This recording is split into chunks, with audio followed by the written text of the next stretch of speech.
is ordinary till you see the core side of it. And what you're looking for is the story behind the news. We bring it to you from Lagos, the commercial capital of Nigeria. Giving you all sides and political stories round the clock. Every detail from the start line to the final whistle. CoreTV News, expanding your view.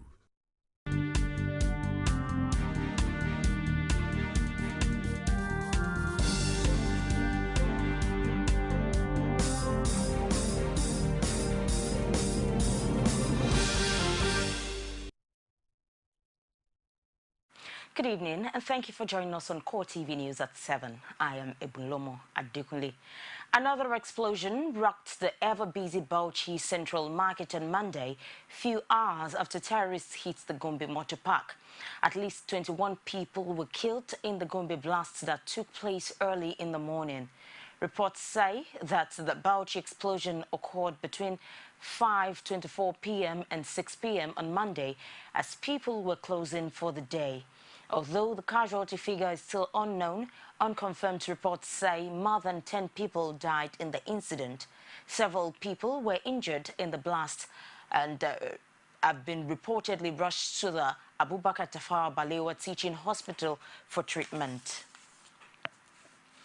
Senate President David Mark has challenged security operatives to uncover the sponsors of the lingering insurgency in Nigeria.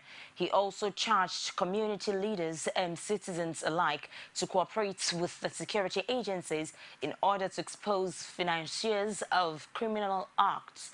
Chief Press Secretary to the Senate President Paul Mume quotes his principal as stating that after decorating his aide camp, Chief Superintendent of Police Abel Miri with his new rank of Assistant Commissioner of Police, Senator Mark believes that unmasking the sponsors of Boko Haram within and outside the country is one sure way of ending their protracted activities. A former Chief of Army Staff, Lieutenant General Azubike Yejirika, has filed a 100 billion naira libel suit against Australian hostage negotiator Stephen Davis for accusing him of sponsoring Boko Haram. Yejirika filed the suit before an Abuja High Court through a team of lawyers led by 3 senior advocates of Nigeria. He also seeks an order compelling the defendant to publish a dull and unqualified retraction and apology conspicuously in the front page of a newspaper to assuage the plaintiff for the said false, malicious and libelous publication. This, according to Yejirika, is because he retired after serving the army without blemish, but has had his image tarnished by the Australian who linked him with insurgents.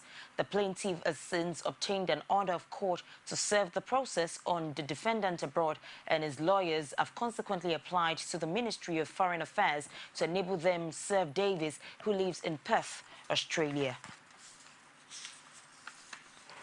The police authorities say operational strategies are in place to enhance security provision during this year's Christmas holidays and beyond. Police spokesman Emmanuel Ojukwu said in a statement that Inspector General of Police Suleiman Abba has since directed all zonal assistant inspectors general of police and commissioners in charge of state commands to ensure police visibility and patrols in their domains. The police is also deploying their striking units, including Police Mobile Force, Special Protection Unit, Counter-Terrorism Unit, and Anti-Bomb Squad as part of the security measures. The Police Air Wing will carry out air surveillance patrols with the Marine Police, ensuring a sustained patrol of all waterways. Operators of public places are further advised to be vigilant and ensure they properly screen all visitors and users of their facilities during the Yule-Tide celebration. Members of the public are also urged to report any suspicious movement in their areas to the police. Former Vice President Atiku Abubakar wants Nigerians to celebrate Christmas with renewed hope for a better Nigeria. He also urged them to promote peace during the season of joy and good tidings. Atiku said in a goodwill message by his media office in Abuja that in spite of the difficult challenges, Christians and indeed all Nigerians should celebrate with hope and prayers that God will heal the land. He urged Nigerians, irrespective of their beliefs, to promote peace and harmonious coexistence. President Goodluck Jonathan has assured the international community of his support for mutually beneficial trade and economic relations between Nigeria and other developing nations. Speaking at separate audiences with the new ambassadors of Cuba and Zimbabwe, President Jonathan said the federal government will welcome greater economic ties with Cuba, Zimbabwe, and other emerging economies. This, he said, is in keeping with Nigeria's commitment to privatization, trade liberalization, and the full diversification of its economy. President Jonathan wished the new ambassadors successful tenures in Abuja and assured them of cooperation in the bid to enhance existing bilateral relations between Nigeria and their countries. The new ambassadors, on their part, assured him that they will work hard to boost trade and economic ties with Nigeria. The federal government has assured civil servants in some ministries, departments and agencies that their 3-month salary arrears would be paid before Christmas. Finance Minister Ngozi Okonjo-Iweala gave the assurance in a statement issued by a special advisor on communication, Paul Nwabuiku, in Abuja. She said the salaries had since last Friday been processed and would be released as soon as possible. At least 14 days are affected. MDAs are affected by what the Finance Ministry claims is a technical glitch which affected the Integrated Personnel and Payroll Information System.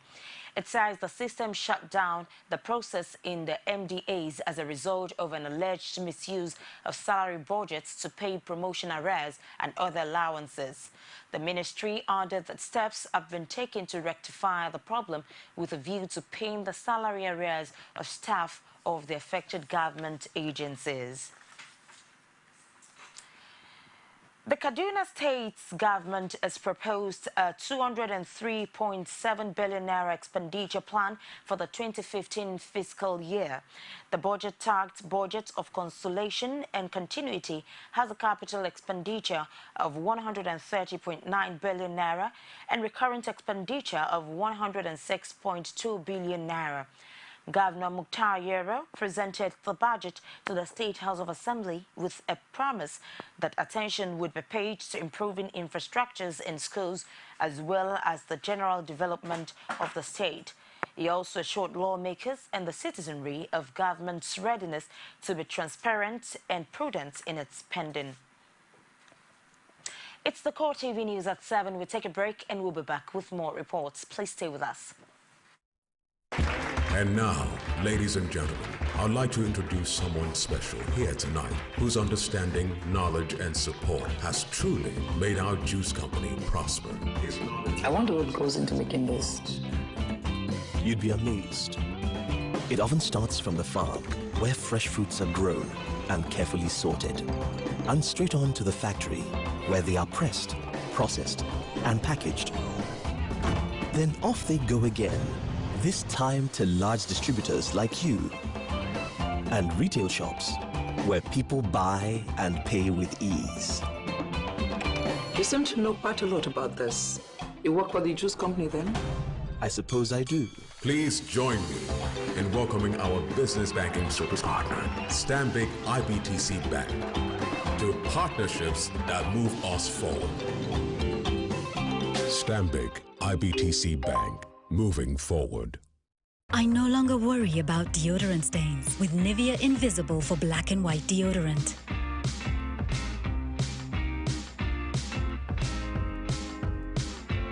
No white marks on black and no yellow stains on white. My black stays black and white stays white longer. And I stay 48 hours protected. New Invisible for black and white deodorant. From Nivea. Also available, Nivea Men Invisible for black and white deodorant. From Nivea Men. Many thanks to you for being there. And for more news and other information, you can visit our social media platform. On Facebook, facebook.com/CoreTV News. Our Twitter handle @CoreTV News NG.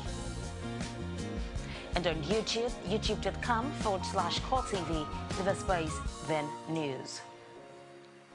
A federal high court sitting in Abuja has fixed January 14th for hearing in the suit filed by former Minister of State for Defense Musiliu Obanikoro to challenge the conduct of the recent governorship primaries of the People's Democratic Party in Lagos State.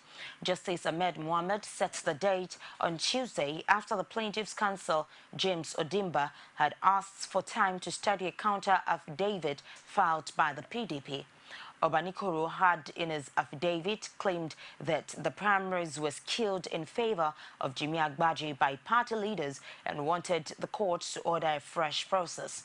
But the PDP, which was directed to turn up on risk a restraining order, filed an objection which led to the adjournment. Discussing matters in court on camera.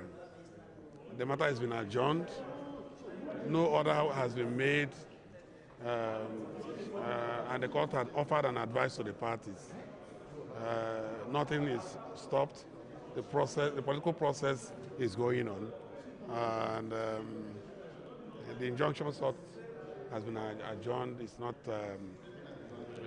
not granted as of today, so it's still to be argued. So I don't normally argue my matters on the media, but I know that. Until the 14th of January, the court will look at the matter again. And of course, the plaintiff had informed the court of moves by the parties to take a second look at this case, whether it should remain in court. The Independent National Electoral Commission is convinced that the 2015 elections would be more credible than that of 2011. INEC Chairman Atairu Jega gave the assurance at the 7th General Assembly of the National Council of Traditional Rulers of Nigeria in Abuja. He also appealed to the traditional rulers to partner with INEC in its bid to make a success of the forthcoming polls. The election management body may not be good enough until and unless all the stakeholders discharge their responsibilities and join hands together to ensure free, fair, and credible elections. As we prepare for the 2015 general elections, therefore, we must do everything possible to promote peaceful conduct.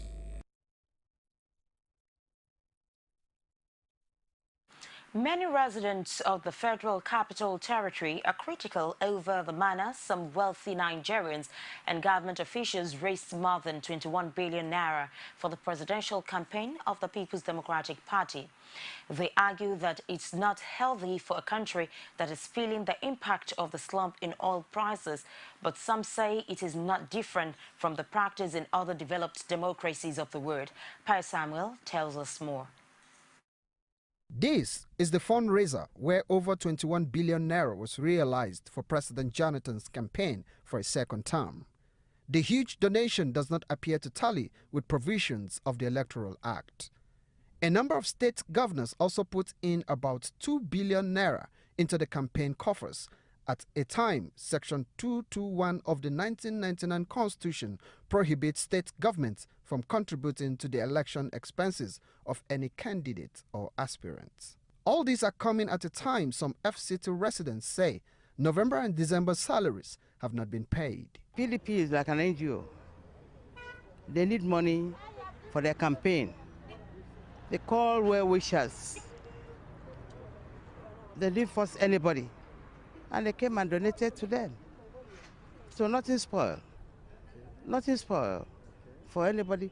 If they got 100 billion, it's their own pocket. APC can equally do the same. People who always want to contribute, I'm sure the person who may have done that has vision. He may have concluded that maybe PDP will continue, so let him invest so that he can be recognized tomorrow. So maybe the person must be a businessman. It's a welcome development because even in overseas, when Obama was on their own, He even affected the Nigerian. We say that we must contribute anything you have to make the government fine. Section 91 of the Electoral Act, as well as the provisions of the Code of Conduct for Political Parties and Elections, also limit individual donations and contributions to a maximum of 1 million naira. But this does not seem to bother this politician. He says making donations to political parties is a global practice. You remember that Obama had enough donation that at the end of his even victory, there was a surplus in the campaign fund account. So what has happened here is the right practice that is done in any democratic system, where people in support of a particular political party come out their money to support the campaigns. It is a marked departure from what it used to be, that the sitting government will just dip their hands into the coffers and use it to campaign. But PDP has shown clearly that even when we have the advantage of incumbency, we will still not touch public funds earmarked for other projects, but rather we will call upon our friends and supporters who God has blessed to help us fund our campaign movements. There are others who are not convinced, like this man who does not see the basis for spending a huge sum of money on campaigns at a time the masses are suffering. Some people come out to donate billions of naira. And the way I picture it, is the president is collecting money from the rich to buy votes from the poor. Now when he wins, the poor will pay back with their blood because they don't have the money to pay, but they must pay back somehow. And that is the problem we have in this country. So the common man should just, galvanize now. They need to mobilize themselves, and say no. No to this impunity, no to this nonsense going on in the country. As the country braces up for the 2015 elections, Nigerians are wondering whether the political class considers the feelings of the average people in the run-up to the elections. Pius Samuel, CoreTV News, Abuja. Meanwhile, reactions are mixed over the fund raised for President Jonathan's campaign ahead of the 2015 presidential election. The sum talked about 21.27 billion naira raised by some wealthy Nigerians and corporate organizations has elicited concerns around the country. Omotayalo seeks opinions on the issue in Lagos and filed in this report. These public affairs analysts and politicians say they have no problem with the sum raised and stress that individuals who donated to the cause have the right to what they used their money for, the same way the party could decide on how it wishes to utilize the fund for the cause it was raised for. We cannot begin to blame people for supporting a party of their personal choice. They could have, there will still be those who believe in APC and they will support it. There will be those who believe in the Labour Party, they will put their money where their mouth is. I think it's perfectly normal. It is done all over the world. It is not unique to Nigeria. In America and in England, you raise funds for election purposes because you are not allowed to put your money and your hand into the government purse to run for any election. For some, the donations appear more like an investment by the donors.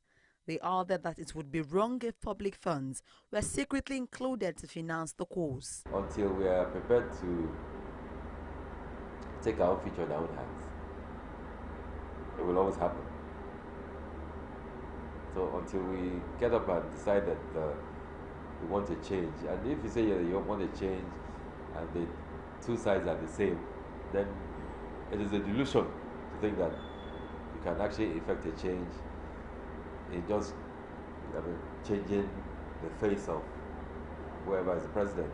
That this money they are donating or they are contributing for campaign and so on will have a rippling effect when eventually that government comes to power. Because they are going to, it's an investment. It's like you have invested in a business. So time has come for you to get the profit. I think that is the argument we should be advancing. It's not that if you want to spend 20 billion on campaign, you should not spend. Concerns have, however, continued to grow over the donations ahead of 2015 general elections. Omotayalo, CoreTV News, Lagos. The presidential candidate of the All Progressives Congress, Muhammadu Buhari, has issued his first tweets from his official handle since winning the mandate of his party. In his first tweets, the candidate thanked his supporters and volunteers and all who supported his campaign and spread his messages through different handles. A statement issued by Buhari's media team showed his social media handles on Twitter, Facebook, Instagram, and YouTube are at This is Buhari. Within 6 hours, the APC presidential candidate had over 12,000 followers, and as at 8 p.m., it has reached 14,500 followers. Following last week's Southwest PDP gathering for President Goodluck Jonathan in Lagos, leaders of the People's Democratic Party at the local government levels in the state have launched a grassroots campaign to re-elect Jonathan in 2015. Oluwaseyi Adegoke was at the Sheraton Hotels in Lagos and brought back this report. Like last week's meeting of the Southwest PDP, the main agenda of the event was to highlight the importance, value, and achievements of President Jonathan and the need to support his re-election bid. The Lagos PDP chairman, Tunji Shele, says the opportunity offers another chance to continue the Jonathan transformation of Nigeria. By the time you go into the archives and check his achievements in the various areas my brother has enumerated, you will know that given another chance, Nigeria will be transformed. The PDP Southwest chairman, Makanjola Ogundipe, smattering from what he described as a big success of last week's gathering of the party's chieftains in the region, at the same venue says it is necessary for the people of the Southwest to support the re-election bid of Jonathan.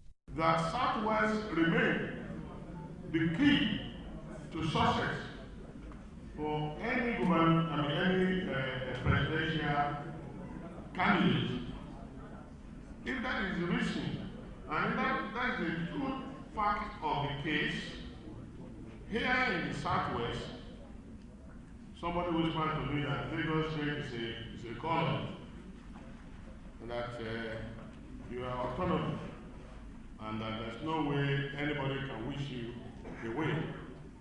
But above that, the Southwest is key to the coming election. In the same vein, chairman of the PDP leaders at the local government levels, Muftau Babalola, urged Lagosians to queue behind Jonathan come 2015. We are determined not only to return Mr. President and his five Ashite Namarisambu, but also to take Lagos State for PDP come 2015. We want President Jonathan to stay in place and continue the good work of the past 4 years. And we welcome the challenge of making our case to the people of Nigeria and, of course, Lagos State in particular.